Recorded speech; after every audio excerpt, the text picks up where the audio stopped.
Alright, what's up guys? Today we're going to be tearing down an NV4500 out of a late 90s Dodge. This NV4500 has an 1.25 inch input shaft, a square top, obviously a 4x4 tail housing. This one is aluminum. We are going to be replacing, we replace every tail housing with a cast iron piece. But yeah, this is how we got it. Customer said it's running a little rough, so we're going to get them set up. We start on top.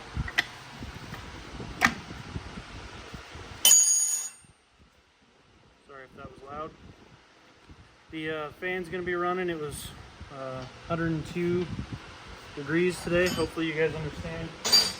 But it was super hot.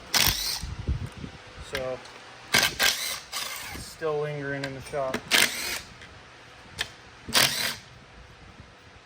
So this has got a square top on it. This is the better option. The better option is a round top. It uses a little shifter insert thing against a spring.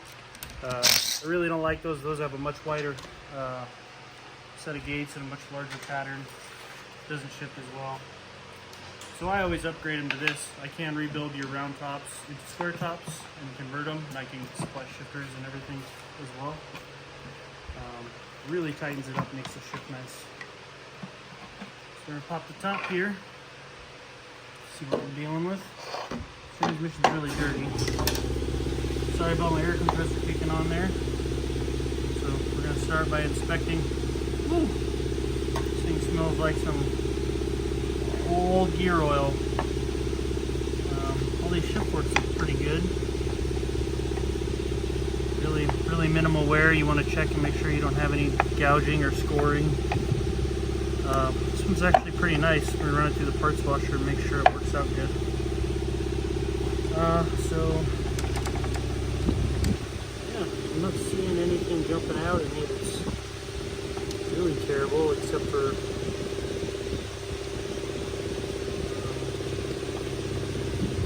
just stinks, that's all. So, flip it around here. I did break these down already. I did break most of these bolts off, just in case it ended up being a fight. Didn't want to waste your guys' time. Oh, that's easy. Yeah, some bolts are left in there.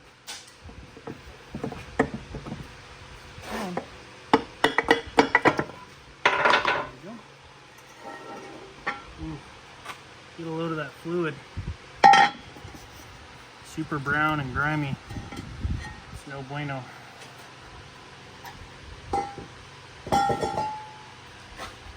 So this is the 5th gear fix we got going on. It's got 3 little set screws, so that's cool. This will be fun to break loose.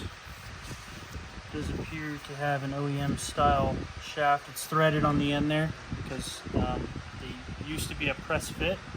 You have to press the gear on there. Yeah, so we're gonna take care of that real quick. Give me 1 second.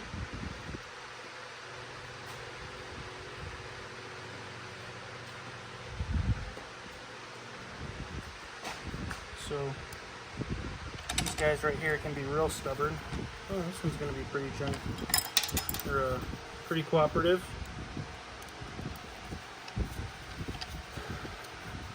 This transmission stinks, I bet you, Ray. It does.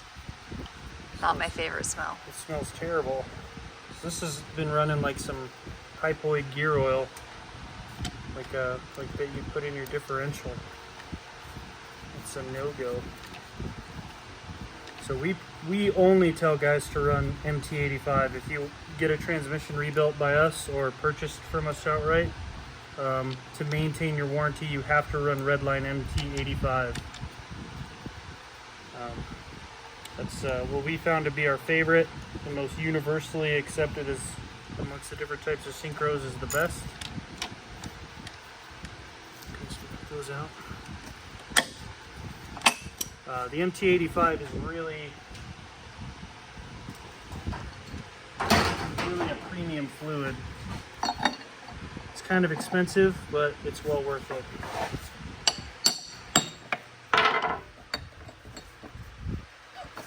Well, that wasn't long for this world, now was it?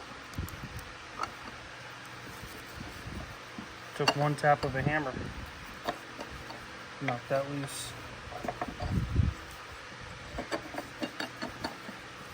So this is a customer out of Oregon. Real nice guy. We really like him. Done some business with him before. He says this is not exactly the smoothest shifter, so we're gonna get him set up. Okay, so this is an OEM shaft. You can tell by this flat portion, and you can see how, like, whoops, I'm sorry, we're still in 2 gears here. So you can tell just how fretted this thing is. So fretting means the splines of this gear, when it wobbles, it contacts, and the fretting, it makes little indentions. Is that supposed to be smooth? This is supposed to be smooth, yes. And obviously, this gear is wobbled quite a bit. There's not very good fitment of the gear to these splines, as you can tell by all the rust in between. So what we do is we replace every single shaft. We do not send out a transmission with an old OEM shaft like this ever, at all, under any circumstances. We will only replace the full spline main shafts, new 5th gears, and new nuts. That's the best combination that we found for success. So, if you guys are doing this at home, definitely look into that route. So I'm going to have to pull this back slightly. We're going to pound these out.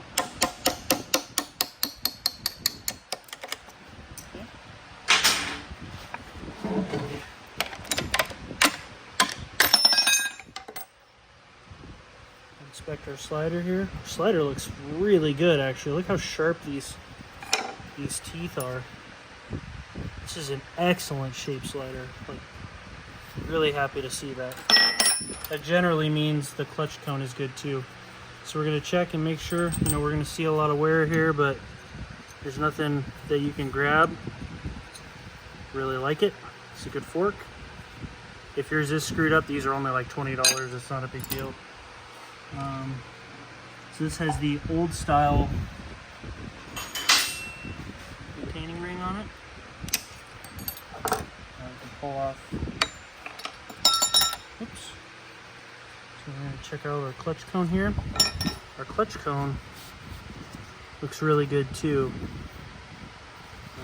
It's obviously seen a lot of 5th gear shifts, but it's sharp enough that this will still be an excellent piece for a long time to come. So we will definitely reuse this. I'm going to slide off our counter shaft 5th. Our little conical spacer will come off with it. Okay. We're going to inspect our teeth. This looks really good. Obviously I won't make a judgment on this one until we get it through the parts washer, but it looks pretty nice.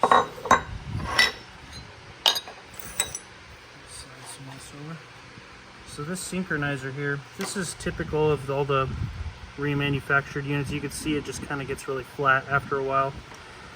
What will fast forward this is using the wrong kind of fluid. It's kind of glazed. You can actually see the reflection of the light depending on how you're looking at it. But using the wrong fluid will help glaze it sooner. Just a ton of shifts will help glaze it sooner. If your clutch isn't disengaging all the way and you're still putting power to the input shaft and trying to force a shift, that'll build up some heat in here and help glaze these. So you want to make sure you avoid those so that you don't end up needing to rebuild. So the snouts here seem to look pretty good. Now you can see this little guy right here, your anti-rotation pin. That's for the notch in your little conical spacer. So you gotta use something like pliers and grab it, pull it out. Just a teeny tiny little guy. Those come in a new small parts kit, so if you lose one, don't worry about it.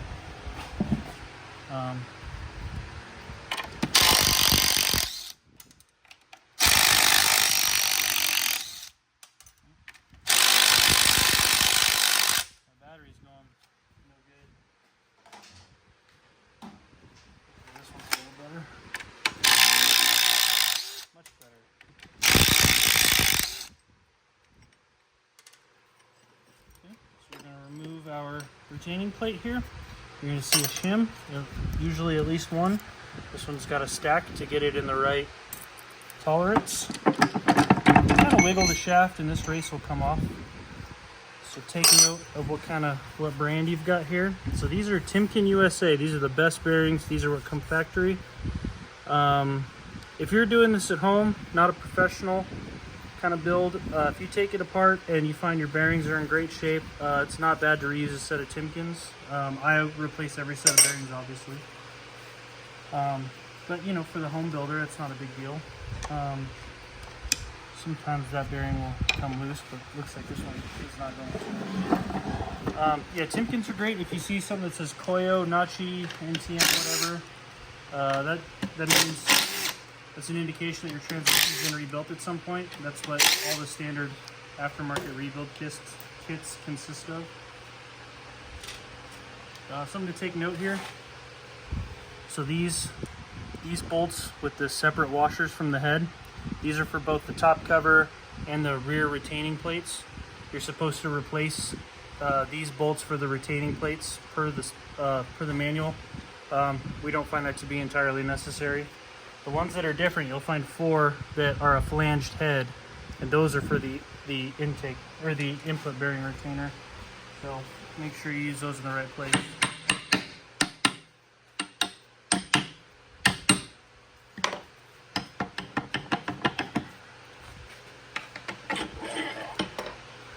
Okay, pull off our input here. This fluid is disgusting. It's like a varnish.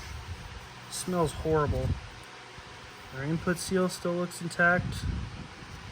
Bearing race, we're going to set this aside. Customer's not upgrading to an 1 3/8 input.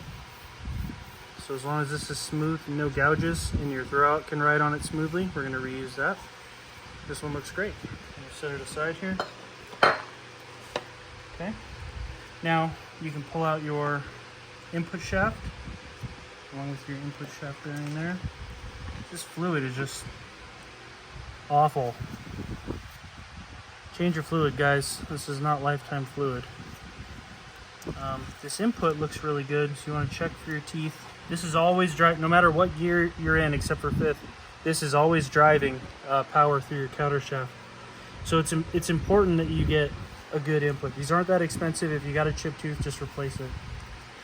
You want to check and make sure your splines aren't dinged up. There's obviously going to be grease in there, but this one looks pretty good. The most common wear point on these is actually the end, when guys are running these with the old needle style, exposed needle style pilot bearings. You'll get like a groove in here that you can actually feel.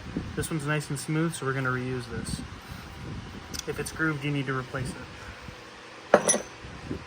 So then we're going to pull out our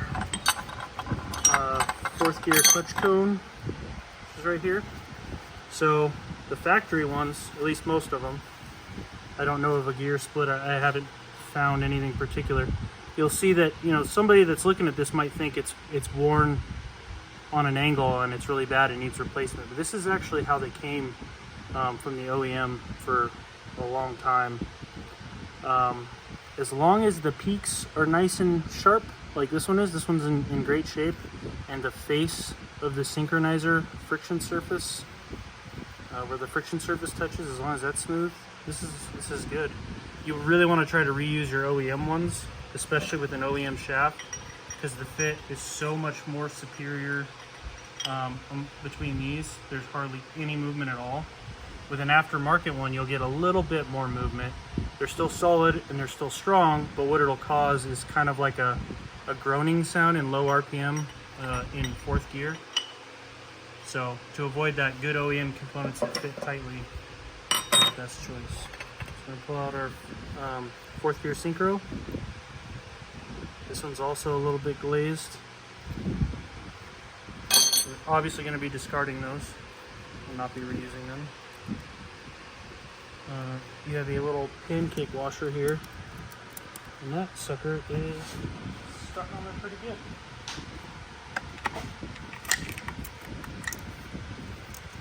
And grimy oil, so this is kind of discolored. These 3 indentations are normal, don't freak out. but the discoloration here is not normal. So what I like to do here to remove the main shaft assembly is I'll tilt the transmission up on end. Generally speaking, it'll come loose. Oh, that bearing's loose now. Might be able to make this even easier. There we go, it's moving. So if your bearing moves like this, that's awesome. I'm gonna grab a strap here real quick.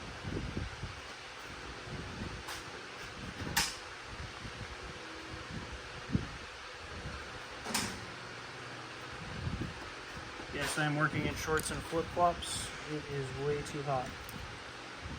So what I like to do, because it makes it so much easier to pull out. There we go. Remove this bearing. So the factory bearing and shaft setup, this will come off like that, super easy.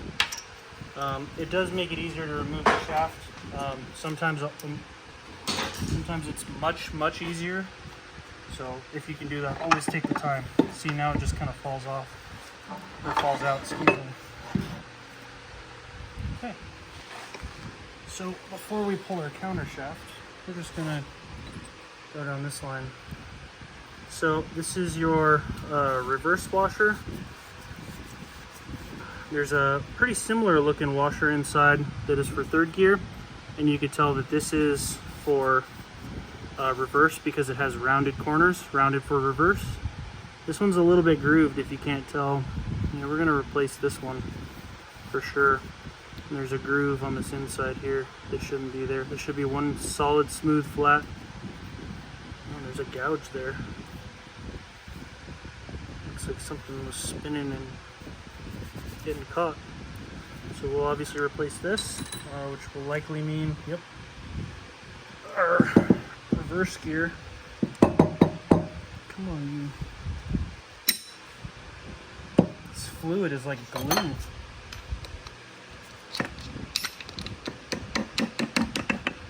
It's like a varnish.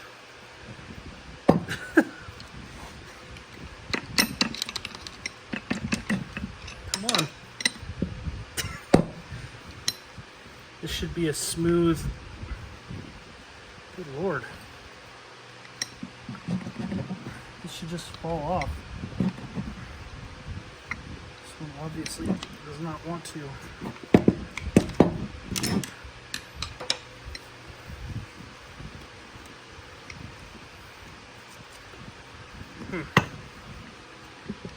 We gotta replace it anyway, so. It's coming off.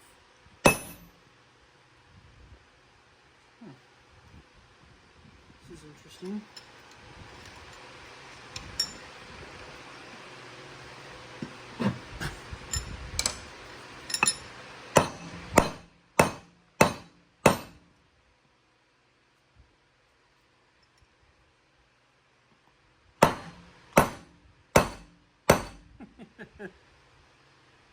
Alright, YouTube. Ugh, this is why you can't hear anything. Yeah, that's why I'm deaf.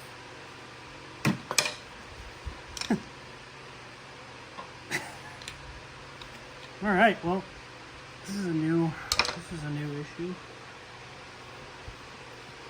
So this is supposed to spin right off, but it's not.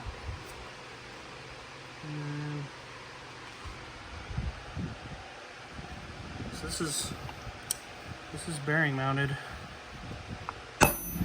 Sorry,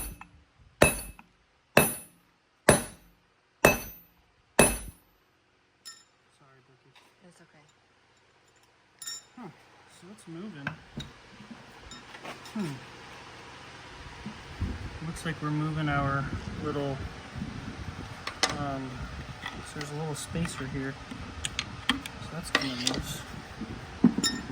So I think it's fair to say that our reverse bearing is no bueno.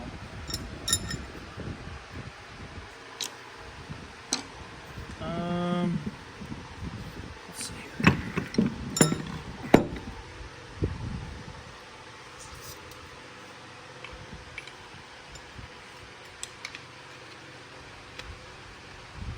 slam it anymore and deafen my wife.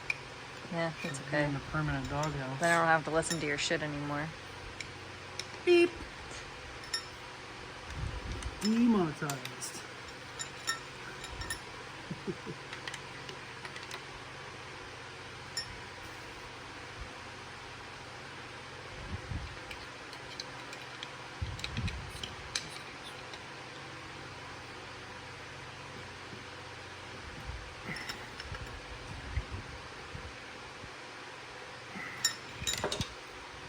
Oh.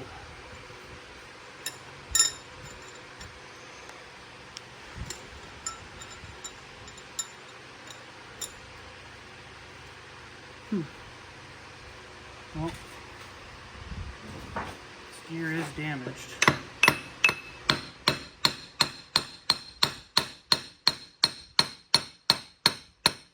it seem like it's moving, Becky? Yeah, I think so.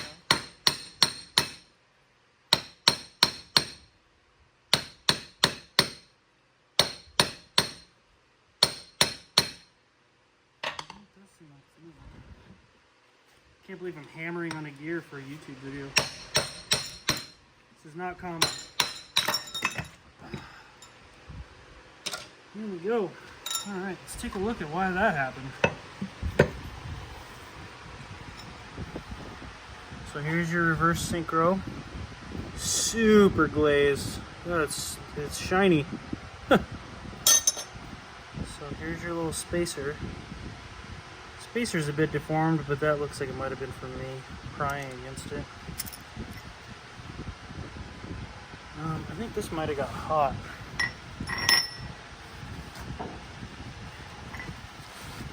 Because there's some discoloration, but reverse is a little bit beat up. We'll probably replace this.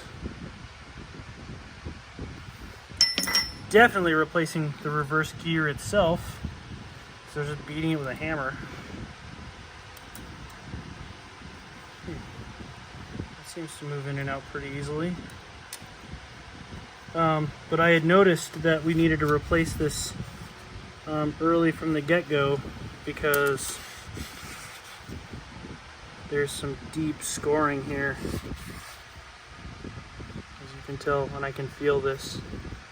So it'll need a new, this is a new style reverse gear, much smaller. This is an example of the early style reverse. This is going from that transmissions. I have it out for the customer to see. But the older styles got a much bigger gear set than the new style. And then these are both synchronized units, but if you get a GM unit will have no synchronized. This will just be straight teeth. So yeah, I'm not really seeing a reason why that would stick on there like that. But boy, oh.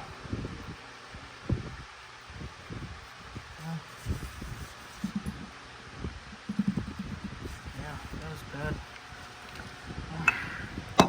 It's alright, good thing we had to replace all that anyway. Is it grooved there? It kind of looks like it, but I can't really feel. But I'm wearing heavy gloves. It kind of looks like it's grooved where the bearing was riding, like right here to right here. Yeah, maybe it is. It doesn't take much to piss these off. So next we got our big reverse snap ring here. You need some big pliers like this. These Snap-on SRP 4s are like the only thing I found that'll do it reliably. Oops. Just this. She's a big girl and she's stuck on one side, so this might be a fun little fight.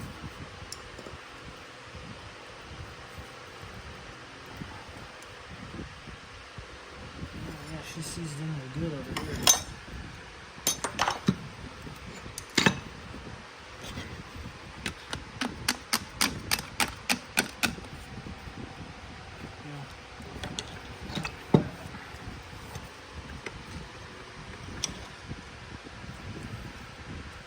Oh, I'm just noticing how discolored this synchronizer is. This thing got hot, real hot. There we go. Snap ring's loose.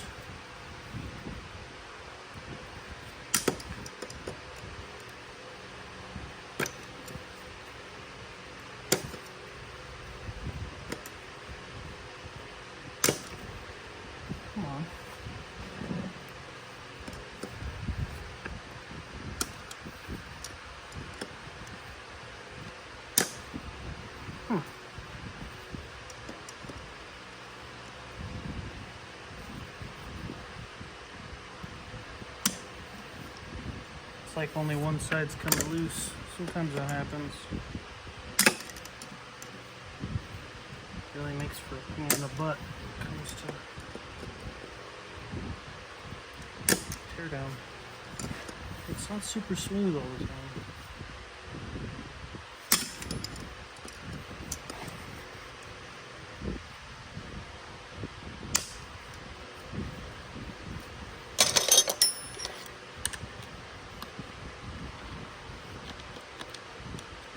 Wow.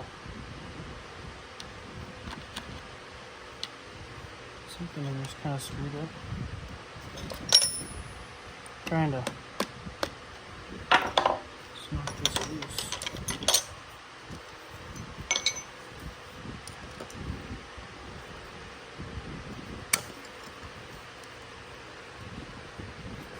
That side's loose now, but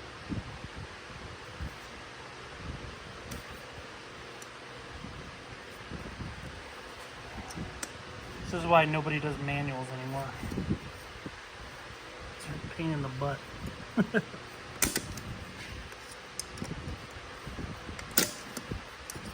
Just us good old gluttons for punishment. Good lord. It's a pretty sizable snap ring. They come in your small parts kits, so you can kind of get a little bit aggressive getting them out if you need to. Especially if you're doing what you're supposed to be doing and replacing the main shaft.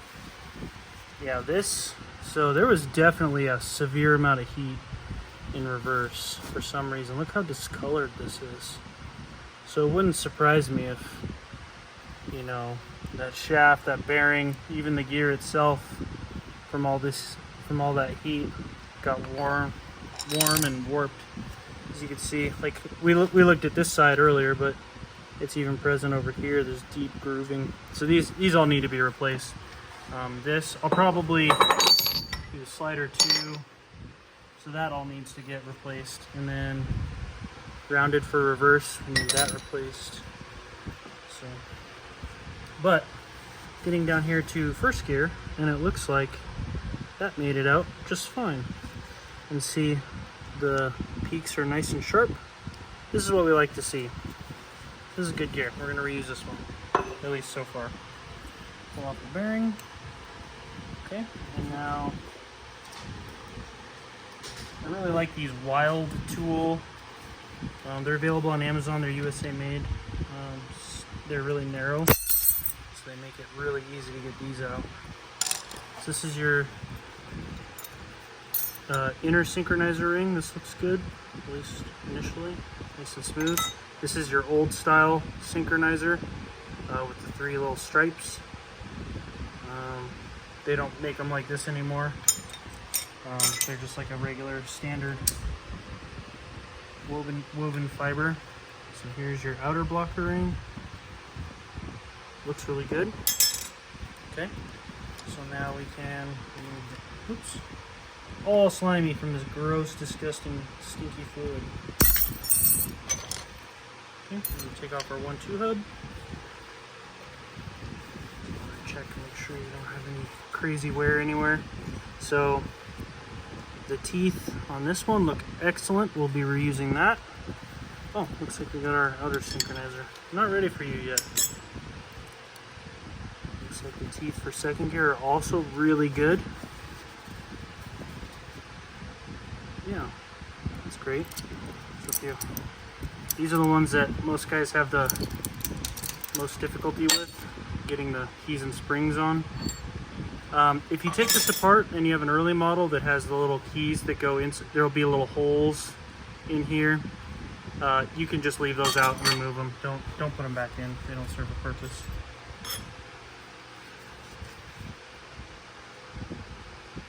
Yeah, this looks good too. And our inner synchronizer for a second. Same, it's an OEM. Oops.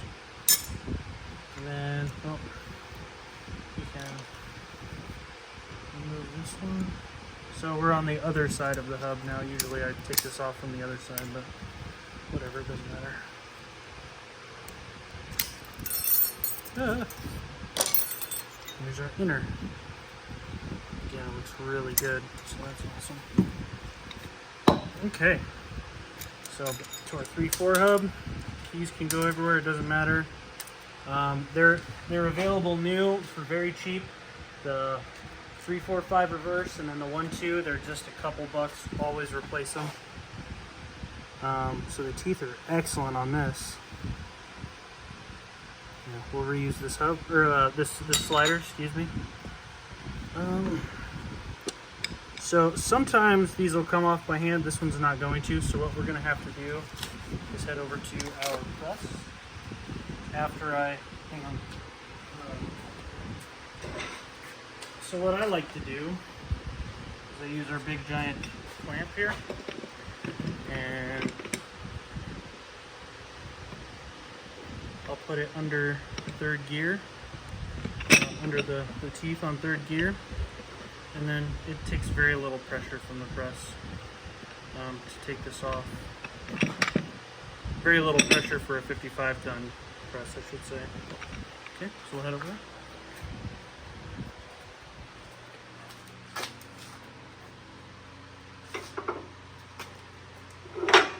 Okay, nice and supported. We're gonna bring the head up a little bit.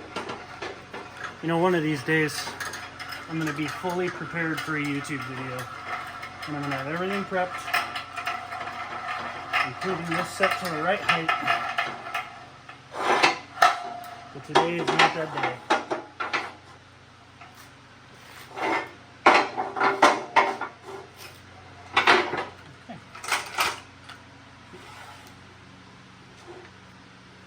Okay, so tighten our pump. So this takes very little, enough to need a press. A 20-ton will do this very easily. The Harbor Freight pressing will do this very easily. This took almost nothing. Just like that. Awesome.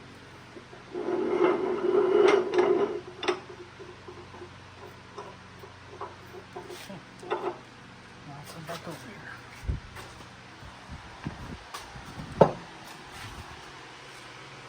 So off comes our 3/4 hub, and you want to inspect this for grooving right here really bad. Sometimes you get it right here. You'll notice there's a circle. Where's my scrubs? You'll notice there's a circle cast in that goes forward towards the input shaft. I think the factory service manual calls it like an oil ring, but it's just directional there, so make sure you follow that. This looks good, we're going to reuse it. And then our, ooh, look at all the crap on this. That's a lot. So this synchro is also very glazed, very shiny. This one's really glazed, really bad. This transmission was obviously getting really hot, probably because it was using some sort of hypoid, like regular 80-90 stuff. Like, just don't do that. Please don't do that. It requires a much thinner fluid. Probably part of the reason why this turned into varnish from the heat. But you're gonna smoke your synchros. So just don't. So this is third gear. This is one of the weaker points in this transmission. Just based on the, the size between this and the countershaft and the gear reduction, this is like the gear where guys really start laying into the power, and this will go first. So this is third gear. Again, you're gonna notice that it's got the slanted teeth. As long as they're nice and sharp, they're good. Just because they're slanted, it's not worn out. Don't think you got a weird wear pattern. This is an OEM gear. The aftermarket replacement gears have a centered little peak. But yeah, you can reuse this. This is, I would scuff this up. This is a little too shiny. I would scuff this up with like a red Scotch-Brite. But otherwise, as long as there's no wear on this end, like some on the thrust surfaces, this is a great gear. We'll reuse it. The OEM gears are better than the aftermarket ones that are available now. So if you can get away with your OEM gear, do it. Yeah, these are all really like kind of crusty and weird and gross. This thing was definitely getting hot. So this is a little, where's the stupid tube? Here it is. This is just a little spacer. Again, they come in your small parts kit too. And then you have another, oops, you have another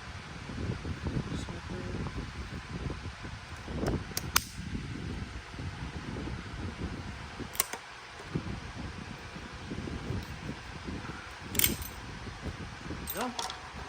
And so this is the other one that I was telling you about. This is for third gear, and you'll notice it has nice sharp shoulders instead of rounded. It's nice and 90 degreed and squared off. So this is third gear, rounded for reverse, and then the squares for third. You'll notice that on this washer also has a notch for an anti-rotation pin. Another one of these little teeny tiny guys. Let's pull that out. And then pull off second gear. Second gear, as far as the bigger gears, this is the one where you're going to see a lot of tooth wear. This one has a little, but the peaks remain very sharp, so that's a good thing. This is serviceable. We're going to reuse it. As long as there's nothing else weird. The backside looks great. Okay, so now we're down to our OEM main shaft. We are not going to reuse this, so you chuck this in the garbage. If you're building these at home, if you don't spend your money, any money on anything else, make sure you spend the money on a new full spline main shaft and a new fifth gear, and that will give you the best likelihood for success. I'm gonna set some of this aside to try to gain some more room here. The teardown table is not as big as Precision Transmissions or anything like that. Shout out to those guys for always putting out great videos. Slide some of this over.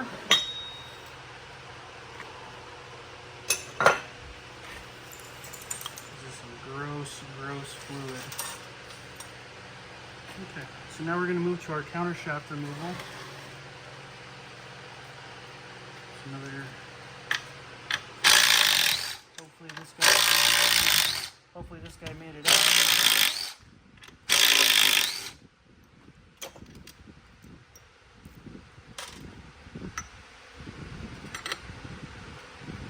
Shims. Okay. Now, the issue with the counter shaft here is you can't get it out without removing this bearing. So what I do, and I don't think I have to pull it out. I have a little. This is actually a tool for a G56 bearing race, but it works great for this. So you set some sort of a block lifting device of some sort there. And I use a factory Miller 6444 puller and Miller, what is this? 6451 jaws. Let's get this sucker off here. Works really well.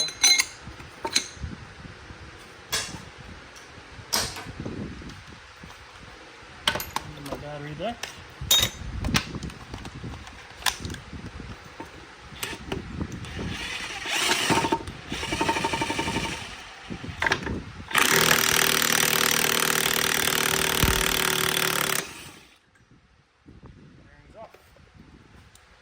Very much worth the tool, or worth the money for these fancy tools. Okay, so now we can remove our little block. Push this up and remove the reverse idler pin.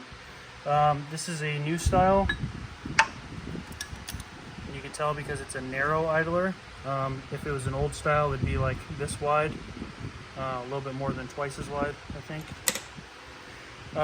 This is a new style, more desirable. This is the one where all the parts are made for, so if you got one, it's a good transmission. Easy to fix. Don't get rid of it.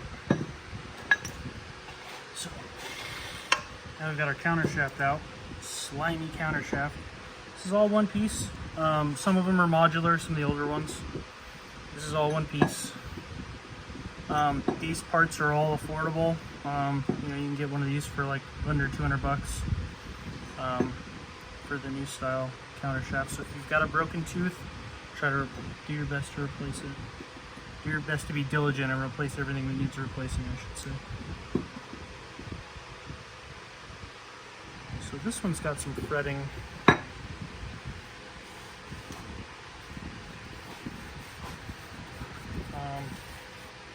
This one's got some fretting on the bearing surface, as you can see. So that's where the needle bearing rides for 5th gear. Describe here. I don't know if you can hear that, but I can feel it. So this counter shaft is not usable. I mean, you could use it, but there's probably a horrible noise in 5th gear, or a mild hum, or a drone, or something. So we will need to replace this counter shaft. Yeah, this side's even worse. You can hear it. We will need to replace this counter shaft. It is no good. Cannot run it like that. There's not a race that goes over. This bearing right here rides right like that. There's that conical spacer sits right there. So having any deep grooves on that surface is no good.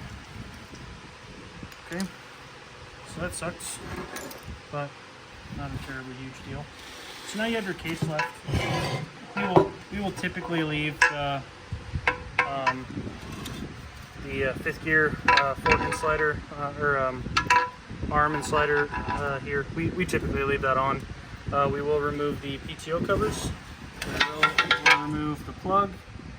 We will remove the front lower countershaft seal and that race, and then this will go in the parts washer. After it comes out of the parts washer, you know, obviously we'll scrape all this real good, but you want to inspect for cracks around here or around here. Sometimes along the sides, like I've seen them in this area where these ears, kind of in this sort of area,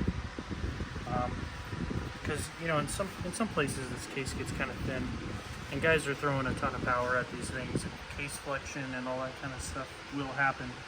Part of the reason why we upgrade to cast iron tail housings on every build that we do to really rigidify all this kind of stuff. I don't even know if that's a word. But anyway, the only thing I'll add is, see this here, this indentation right here. This is how you could tell it's a new style case with a narrow idler, whereas if this was an old style case, this ridge would be out here. So if you have a big thick hump, you have an old style. That case is not remade. That transmission is not quite as valuable, just because it's more expensive to rebuild. This, with the hump being closer, new style, this is great. Easy to, if you crack the case is readily available for like $250. So anyway, we're gonna get this guy set up. Gonna get him rebuilt, new counter shaft, reverse gear, and a couple small parts. We'll get him back on the road. Hit us up, long range gear for any needs with either these 5 speeds, big 6 speeds, anything like that. It's a manual transmission for diesel. We can help you out. Long range gear on Instagram, www.lrgdiesel.com for our website. 509-499-0760 will reach my shop phone. Thanks guys. Like, share, comment, all that kind of stuff.